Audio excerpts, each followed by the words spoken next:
Hi friend, good morning. जय मसीह। आप लोग का कमेंट था कि बहन आप स्टूडियो वाला गाना दीजिए।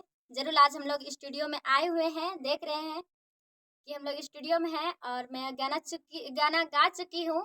हेट नागपुरी मसीह जीसस सॉन्ग है, जन्म गीत है। आप लोग जरूर सुनिए। हम लोग बहुत जल्द ये गाना को छोड़ने वाले हैं।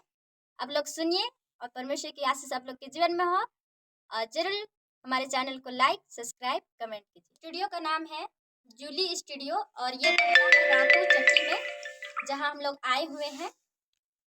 और हमारे चैनल है रोक पेट। जरूर आप लोग देखिए और सुनिए और एंजॉय कीजिए।